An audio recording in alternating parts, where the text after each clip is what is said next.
Hey there, Jules and Josh here. We are working on part 2 of cultivating peace in stressful moments. So, the conversation that we're having is about the really tough moments and how, in those really tough moments, you can still somehow, some way, get the superpower of having peace in the midst of the storm. Right? So, in our first video, where to start, we just kind of gave the quick breakdown of what we both personally do when we're in those moments. And so, just to recap, we place our hand on our hearts, we count down from 5 to 1, breathing in and out, just calming down as best we can, saying an affirmation, and then moving, getting all that energy out. So, the first step in this process, once you've already gotten started, you've already calmed yourself down, next is awareness. So we talked about acknowledgement. So acknowledging how you're feeling. So the fact of that something upset you, right? Like all of a sudden you're bothered, you're rubbed the wrong way, you're triggered, whatever your word is on. Mm-hmm. And this could be several small things that accumulate. You know, that's normally what it is. It's normally not one event that happens. It's like, you know, throughout your day, you had like somebody cut you off, and then, you know, somebody stole your lunch at work. You know. We work from home. Have I ever stole your lunch? No, but I steal the baby's lunch, so I know how they feel. We silly. So, in this beautiful magazine, Paprika Southern, we are going over, will you find the page for me? Sure. So we are bringing this article to life because we wanted to have so much more conversation than what was written here for you. So in this part, I'm telling a story that I'm going to tell you. And then we're going to move into the first step, which is awareness. So I hope I'm teasing you enough to where you want to buy this magazine, because it's going to be something that is not only beautiful to look at, but it's going to be kind of a guidebook for you. So the story, so what happened was, so we are in the late spring. We had just, 2019 though. Yeah. I love that. I love that meme. I love that meme. 2019. But did you die though? No, we didn't. No, we did not die. We came out limping, but we still here. So, woo. Anywho, the main the main thing was we started off the year with welcoming 2 babies. Yay! We had 2 babies at one time come to live with us. Left my body, now they're here and they need a whole lot of stuff, right? A whole lot of stuff. So we're adjusting to going from having a 5-year-old to now we have 2 infants, and then we're in this house, so we're transitioning. We didn't. So as far as a transition, we did not even. It's not like we lived in this house and then had babies and brought them home. We bought this house at the same time that we had the babies, and this house was not in good shape. Oh, and that whole story is on the Hopeful House. The Hopeful House podcast. On that episode. So check out the Hopeful House. It's a great backstory.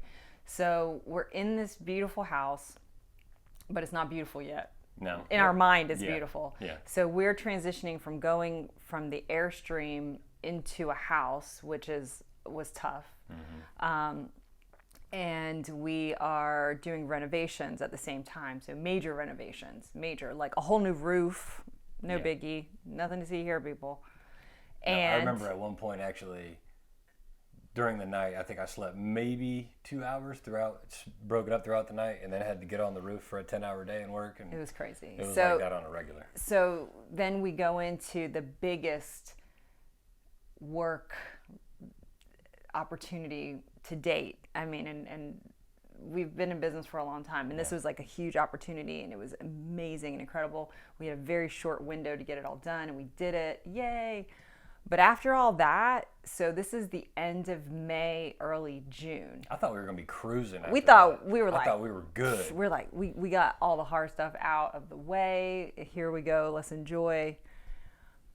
And then out of nowhere, we get a call. Your mom calls me. My mom calls and says that my, at that point, almost 95-year-old grandmother has been admitted into the hospital. She needs gallbladder surgery. And my grandma, she's not going to play that. She's like, nope, I'm good. No surgery for me. Thank you so much for your opinions, but I'm out of here. And so I got on the phone with the doctor, and we figured out that through changing her eating and getting her on a good schedule, we could improve her health. So she obviously, needed the essentials. She needed a good diet. She needed to eat well. She needed love. She needed rest. She needed all these, and routine. Yeah, these which we as humans things. really need. So we get through all the what we needs to do, and then you get in a car, drive to pick her up in Central Florida from the hospital, or she got out of the hospital. You pick her up. Mm-hmm. Bring Lela and Mamita to the Hopeful House for some healing. And we know that that's what this house is for healing.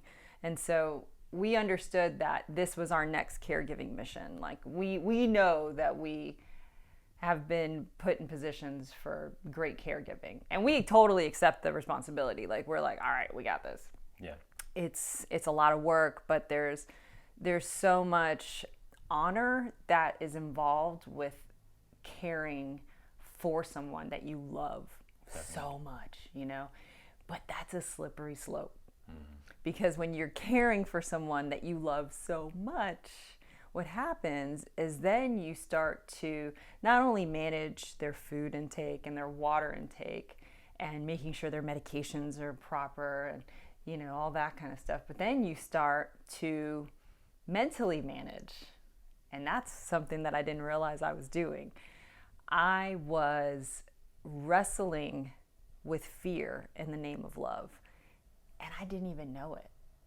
Like, I thought I was doing okay. I thought I was handling this properly. I thought I was, doing a good job, but I could feel my responses not being as warm as I wanted them to be. I could feel myself getting aggravated easily. I could feel myself just, if the schedule didn't go the way that it needed to for the day, that would throw me off. If Lala didn't want to eat, or if if something from work came up out of nowhere and I had to focus on that, then that would kind of throw me off too. So, the plate was already full. So it was like I couldn't accept anything throwing that off. Right. It was like, don't throw more on my plate, don't change it up. I'm working here. And so and it came from such a good intentional place. Like my intention was to care for everybody. My intention was to love everybody. But yet I was aware that these triggers were popping up. And so, because let's be honest, I love Ram Dass, rest in power. Ram Dass says, if you think you're enlightened, spend a week with your family. Yep. So for me, a lot of people would never, be in a position where they even entertain the thought of having their parents come to stay with them for an extended period. And our extended period was 3 months, just so you know the full scope of the story. So 3 months, and I knew that it was going to be such an opportunity for me to let go of all those triggers and all those ingrained patterns and all these things that I wasn't aware of, that I hadn't been in an opportunity for them to get triggered and hit so I could deal with it, so I could heal it and let it go, right? So for those of you that are like, what are you talking about? Triggers, hidden, what are you? I just know I get mad and that's it. I hear you and I'm with you. So I was getting upset over little things, and I wasn't able to love my mom or my grandmother the way I wanted to. Something's not right here. And one shift on a day, one simple shift of something, let's say something happens in the morning, would throw off the entire day, and then it throws off the entire energy of the house. Of the house, collective of right. Us all trying to coexist together, and there's funky energy in the mix, and everybody's just like, what? Yeah. So that's one side of it. Then the other side of it was then, slowly but surely, because I could feel that I was aggravated, but I didn't necessarily dig any deeper to like, why am I feeling this way? I was just kind of like, if she would have just eaten, I'd be okay, you know. And then that was the fix. It was always somebody else's something, right? So can you feel me on that, right? if they would just listen to what I want them to do, everything would be better. Have you found yourself there? Mm-hmm. If they would just listen to me, because I know better in the situation, then everything would be fine. And that's how I was kind of operating, was in that kind of a state. And so enter in the next clue that something's off. So I start to feel funny. I start experiencing not dizzy spells, but lightheaded spells. So like all of a sudden I would change position and the room would start to almost go black. A couple times I almost like blacked out. Blood pressure was normally very low for me. You could not stand up quickly or pick something up off the ground. My blood pressure's, every time I'm going anywhere and they're taking my blood pressure or whatever, it's like up, it's elevated. Clue. I'm having heart palpitations. I'm starting to get a little out of breath when this is happening. So the dizzy spell, the lightheaded spells it was like once in a while, then it was like a lot more often, and then it was like several times a day. The check engine light was flashing. I know. And what was I doing? I was like, I'm fine. My mom's like, are you okay? Yeah. Are you okay? Because you felt like they were more important than your health. You're like, I'm fine, I'll be fine, but I got to get you guys taken care of. Have you found yourself there? They need me first. I'll be fine. I'll figure it out. I'm fine. I'm okay. Okay. And I'm in this work. Like, I focus on this stuff. This is what I read about. This is what I think about. And I'm still saying, I'm preaching to people. And I am taking care of myself, but I needed extra because I was giving extra, right? But I didn't have extra. So I was like, I'm fine. I'm okay. I'll figure it out. So after 3 months of changing the diet, going plant-based, increasing water, getting the sleeping under control, all that kind of stuff, oh my gosh, their health turned, oh my gosh, it was amazing, drastically improved. Oh yeah. Color came back to the face. It was like, there was so much good. So much good. Yeah, and you could see that not only what they were eating, drinking, doing, but feeling like was shifting. And all the symptoms of that condition with Lela needing the gallbladder surgery just kind of melted. Like, I mean, we even on some occasions, like the thing was like, don't eat greasy foods, these can upset them. Right. And we might have even given her greasy food from time to time, like maybe right, yeah. But it's something that should have triggered it, but it didn't, because she was okay. She was building her immunities back up, and her body was working. So they're getting better. I'm getting worse. Babies were living. Everybody else is okay, but Mama over here is like, woo! Like every time I turn around, I'm like, like grabbing on the wall. It was like starting to become, like I was starting to manage it. Okay, that's how out of whack that was. And what I started to understand was that, again, wrestling that fear, mentally managing them. You know, if you don't eat, then you can't take your medicine. And then what happens if you don't take your medicine? And I was just future tripping. Like I was trying to damage control in the future all the things that would happen. And we even used the future as a way to try to get them back into the present. Right. You know, we'd be like, if you don't do this, then this and this and this is going to happen, and then you don't want that because you can't do this. So I was. And they're looking at us like, really? It was a classic, because I don't want anything to happen to them. I know. And that is beyond my control. And for some reason, I accepted this idea that I could control it. And so I was stressing myself out, and I was stressing my body out. My body was like, hello, tune in to me, tune in. And so I went to the doctor after they left. So they got the all clear to head back to Florida. And so then I go to the doctor the next week, and she's like, well, hello. And so once I started to research my symptoms, it was classic with being related to the chronic stress. That's all. I was in a very stressful situation. And not because it was a bad situation, it's just because it was requiring a lot of me. And I was not in a position to give myself the extra that I needed. So I tell that story to share with you of, I hope that you see yourself in that story of when you're trying to manage multiple things.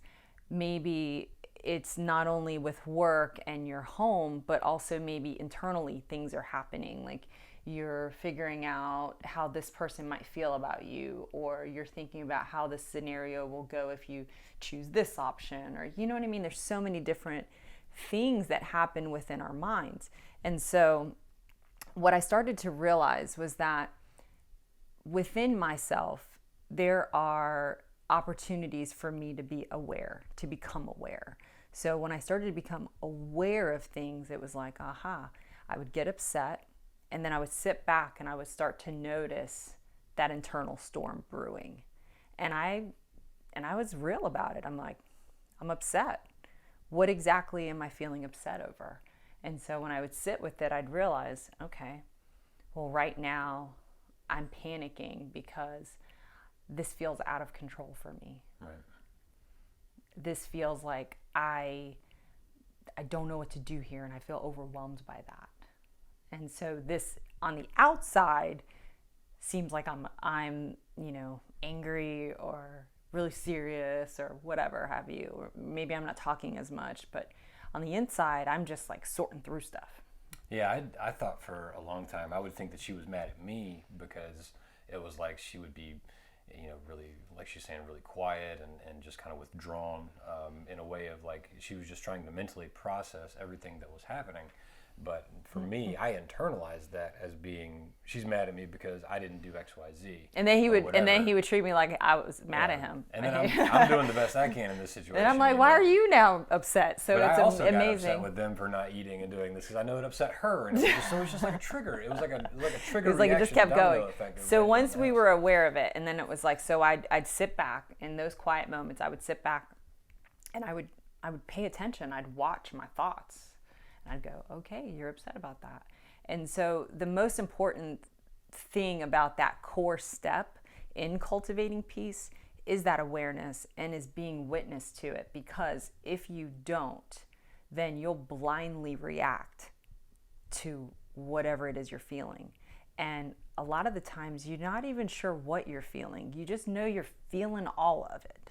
Maybe it's like you're even feeling the physical side of it, and your face feels hot, or you're tingly, or your stomach is turning, you got a headache, you've got these other things that are, and you're just like, but if you don't allow yourself to sit back and see what's happening as the witness, understanding that these are natural human emotions.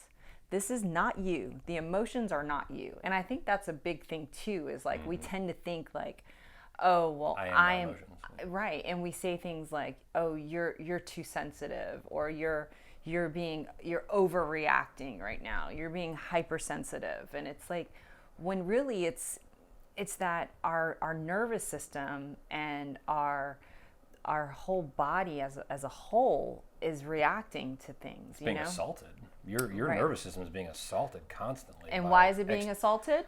Because what happens is fight or flight is now emotion. You're upset, bing, your amygdala is triggered. Super fun word to say. So that's triggered, and it's going to pump cortisol into your body, okay? You're going to have the cortisol. Gearing up, you're ready to go. You're ready to fight or flight. And you know what? And adrenaline. So now I got all this stuff surging on top of the story that's now rolling through me. So I'm like, got a story going. I've got all these stress hormones going. Yeah. Do you think that's a good place to make some decisions? Well, you could consider that stuff to be like, remember the rocket fuel that we talked about before? Yeah. So if you have a rocket fuel that goes in a really bad direction, then, Yeah. Yeah. So you'll get in the car and go in the wrong direction super fast. So the whole thing about that, and I want you to understand, because once I started to understand that this is human, it didn't feel so personal. It didn't feel so something's wrong with me. It just felt like, now I understand this is what my body's doing right now. And so it gave me an opportunity to insert more acceptance and also more compassion and go, okay, you're not being a drama queen. You're not like overreact. Your body's doing the thing. You triggered your body. Okay. So that's why breathing, bringing it down, trying to reconnect your brain. Because what also happens when that alarm goes off is the front part of your brain, the prefrontal cortex, is the front of your brain is going offline, and this is the command center. Oh. This is like where all the good stuff. This is where your emotional stability is. This is where your higher functions, like your higher thinking, all of this is right here. Is that why when I'm like really mad, I can't figure out how to get myself back to a good place? Sometimes? Exactly. You can't figure out anything. All I see is the negative sometimes. I'm like, I can't see anything positive. Right. And that is totally normal. And that is how you will feel when that is happening on a biochemical level, not even on a you're being so sensitive kind of thing. You know, it's just like, oh, well, this is what these hormones or these stress chemicals in my body make me feel like. Right. And so when that command center is offline, think about when your phone or your computer goes offline, it's not going to work the same, right? So think about that. So, hey, your phone and your computer always works better if you turn it off for a minute and then let it catch up, right? Yeah, that's true. So think about yourself that way. Give yourself some patience. So you want to step back, insert that pause and say, okay, I know that this is what I feel like when I get triggered. So what do I do next? So by witnessing the storm, you're going to give yourself an opportunity to just give it time to reconnect, get that command center back online so you can have access to your higher consciousness, to your wisdom, to the things that you really want to say. When you say witnessing the storm, are you like, would that be sort of like, I mean, I understand it's kind of like watching the fight happen, but where are you witnessing from? Like, what part of you is actually watching if you're not, like, what is your mind doing in the time that you're actually witnessing the storm? Are you know what I mean? Like, that's a really great question. And so something else that our minds do, our bodies do as humans is, so when you're upset, the left side of your brain is now going to try to figure out what's going on. You're going to try to figure out how you feel. You're going to try to piece things together that makes sense. Okay, so it's going to try to, so what happens is you're not only going to piece together things and put it together, you're going to cherry pick the stuff. You're going to pick the stuff that makes sense to you in your state, your reactive state, and then you're going to put together a story. And then you're going to say, well, that person didn't show up when I needed them because they don't care about me. Well, do you know that's true? Well, I can't know it's true in that moment. So I can make a choice. I can either continue to support that negative story, or I can say, well, I can't know it's true. So let me go do something positive that moves me towards feeling better. And then so that cherry picking is called confirmation bias. Again, supernatural. It's just what we do. You think, oh, well, that sounds pretty dramatic, but it's just human. It's just human. And the more that you can accept your human nature as just it's just natural, then the less you'll be likely to judge it and feel shame about it, or to feel angry about it, or feel confused about it. So do I need to stop the story? Does the story need to just stop? Because I don't know how to do that. Well, your question was, what are you witnessing? So for me, I'm witnessing the story. Right. I sit back and I go, oh, that's the story I'm telling myself. So a very quick question I ask when I'm in that situation is, what's the story I'm telling myself? And then I realize, I'm like, okay, I got it. And sometimes that story includes you. Mm-hmm. And then I go to you and I say, hey, So the story I'm telling myself is, and I'll tell it to you. And then you can then say, no, that's not at all how I feel. Or, I was kind of feeling this, or that's 100%. You can validate it for me or correct me and say, no, that's not how I'm feeling. And then we can identify if there's a misunderstanding there, and we can do what we need to do. So now, as far as you out there, what do you do with this information? It's the quickest way that I was able to kind of jolt myself out of that story, because the story playing in my head was, if I don't take care of them the best way possible, something's going to happen and it will be my fault, or I could have avoided something, and if I overlook something, then that's where it's going to catch me slipping. You know, pressure to put on yourself. Right, but this is just naturally what was happening. So when I allowed myself to insert the pause, pay attention to the story that I was telling myself, and I heard those things, I immediately was like, wow, I'm all up in God's business, because I have no control over it. And that's the truth of it. As much as I would love to have control over that, I mean, who wouldn't, you know? Yeah. Like, I can keep my loved ones protected if I can just keep them in this bubble, right? Yeah. I'm sure all the parents feel that way about their children, Can right? keep my kids in this right? tight So protected what I realized was that if I can, you know, call myself out on it and identify what it is I'm feeling, then I can make myself feel better by telling myself something that's true. So I pay attention to the story, got the story, and then I realized that there's nothing I can do. It's not my business. And then I would say that.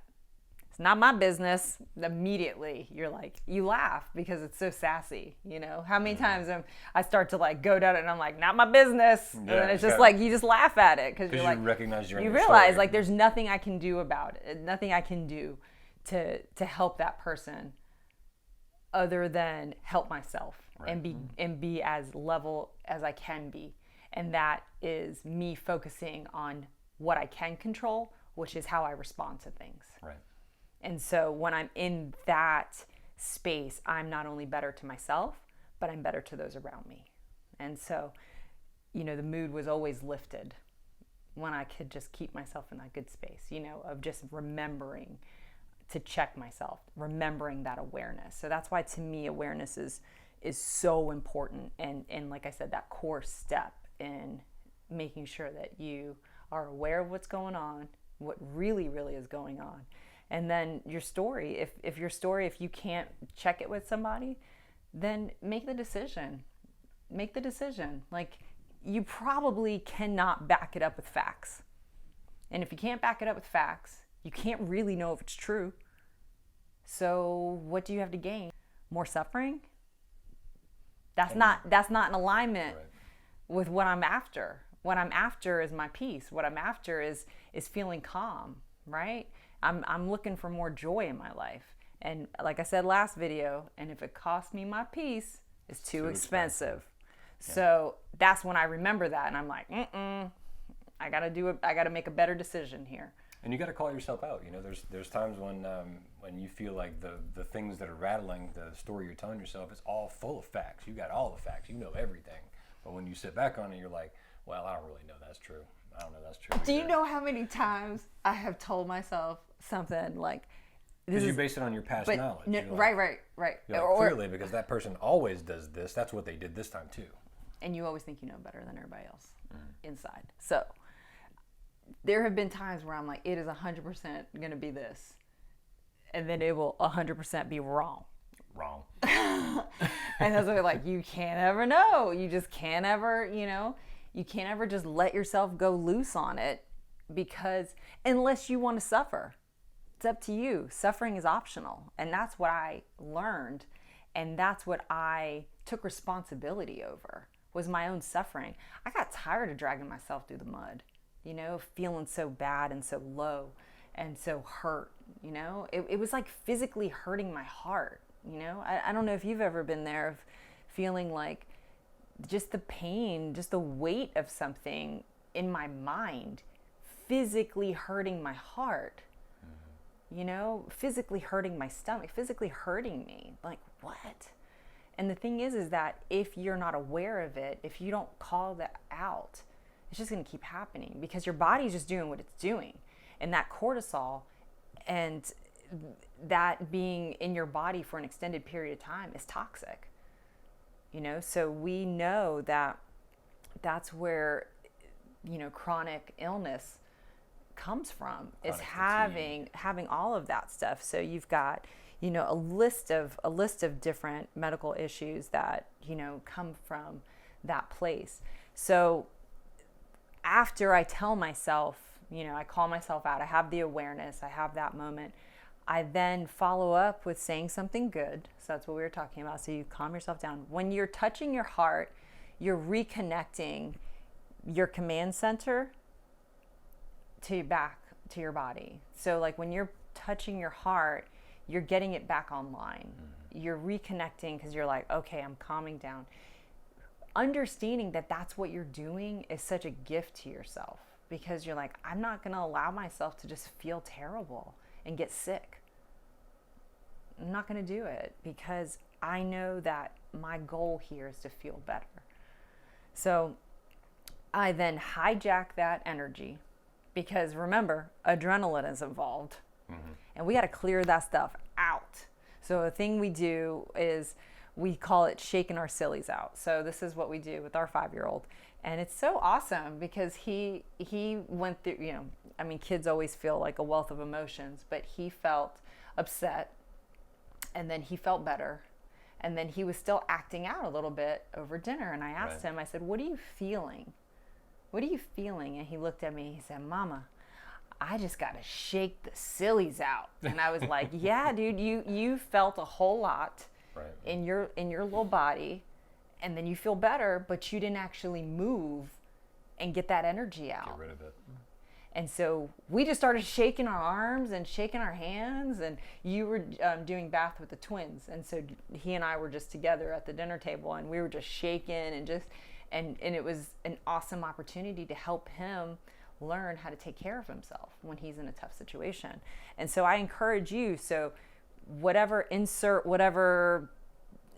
adult timeout you need, whether it's going outside, whether it's shaking the sillies out and, putting your favorite song on and dancing it out, which changing the air is major. So changing the vibration in the air with music is awesome. Changing the smell, so lighting a candle or putting on some incense or something, all major things to kind of just help you. And you have to think about what is going to help you, because that's your decision that you're making. That's the movement is towards the good. Towards the peace. Towards the peace. And this applies to everybody. This isn't limited to anybody. There's not people that are just like, people that are naturally happier naturally have an ability to turn away from their story. They have the ability to be the witness and realize they aren't willing to shake their peace and their joy for whatever just happened, because it's really not that important. They're lighthearted about those things. And so that's what the rest of us who weren't born with that innate ability to just like focus on joy all the time, we have to practice the ability to take stress, witness it, affirm the truth, and then release it and shake it out. Move through it and move on to the next stressful situation. And the thing is that you said like it's a natural thing, but the thing is that you can train yourself. These tricks of like putting my hand on my heart and counting down and saying peace washes over me, or whatever affirmation or mantra I insert into that moment. I am brave. And then moving into movement, or checking my story. These are things that I have trained myself to do with practice over and over and over and over again, because I get so many opportunities to practice it. Okay. So I get so many opportunities, and then that opportunity pops up and I'm like, here we go. Let me do it. Let me try again. Situation. And sometimes I rule and I rock it, and then sometimes I do not do so great. and my knee-jerk reaction comes out of nowhere again, and I'm like, whoop, okay, well, you got me. But you'll be amazed on how... I'm going to keep working on it. Yeah. You'll be amazed, though, in how things will, as you practice this stuff, things will happen, and it'll be so natural for you just to have a positive reaction to something instead of going directly to the place where you always have, because that's where you normally go. You know, we have to retrain the brain in a way that brings peace and joy instead of retraining. And we're strengthening these muscles. Stress. We are strengthening new baby muscles that aren't used to doing this. So stay tuned for the next part 3, because we're going to talk more about those muscles. We're going to break it down a little more on the brain and how magical it is and how we can actually rewire it. Like, we actually have the power to do that. So I look forward to that. Thank you so much for joining us. We hope that this conversation has not only uplifted you, let you know let you know that you are not alone in how you feel in all your humanness, and know that duality exists. You are human, but you're also a beautiful divine creature, okay? So don't forget that part. And we're right here, loving you, sending all the good stuff your way. Hey, and in the meantime of video 3, go check out the website, www.julesloves.me. There's all kinds of great stuff that we put up there for you. Videos, podcasts, blogs, we got it. So we love you. We'll see you next time.